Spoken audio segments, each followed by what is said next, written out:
Hello hi friends, பாருங்கள் நம்மளோட ஈரல் ரெடி ஆயிடுச்சு. நல்லா சுட சுட மணக்க. இது எப்படி செய்யணுங்கிற வீடியோ நான் போட மறந்துட்டேன். நான் எப்படி செஞ்சேங்கிறத நான் இப்போ சொல்கிறேன். பார்த்தீங்கன்னா ஈரலை கொஞ்சம் இஞ்சி பூண்டு பேஸ்ட்டு, கொஞ்சம் மஞ்சத்தூள் போட்டு சீரகத்தூள் சோம்புத்தூள் போட்டு நல்லா வேக வச்சு எடுத்துக்கணும். அந்த தண்ணி வத்துற அளவுக்கு நல்லா வேக வச்சு எடுத்துக்கணும். தண்ணி ஏற்றுறாதீங்க, டேஸ்ட் போயிடும். அதுக்கப்புறம் பார்த்தீங்கன்னா ஒரு கடாயை காய வச்சு கொஞ்சம் சீரகம், கொஞ்சம் சோம்பு, வெங்காயம், பச்சை மிளகாய் போட்டு அது நல்லா பொரிய விட்டு நல்லா பொரிஞ்சதுக்கு அப்புறமேட்டு பார்த்திங்கன்னா நம்ம வேக வச்சு வச்சுருக்கோம் இல்லையா ஈரல், இதையும் போட்டு நல்லா ஒரு பெரட்டி எடுத்துடணும். அது கூட கொஞ்சோல மசாலா, கரம் மசாலா தூள் இருக்குது பார்த்திங்களா, கரம் மசாலா தூள் கொஞ்சம் போட்டணும்.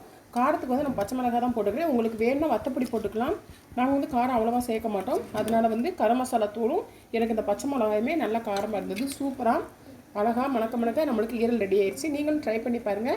ட்ரை பண்ணி பார்த்துட்டு இதோட டேஸ்ட் எப்படி இருக்குது, ஒவ்வொருத்தவங்களும் ஒவ்வொரு ஸ்டைலில் வைப்பாங்க. நான் என்னோடய ஸ்டைலில் வச்சுருக்கிறேன்.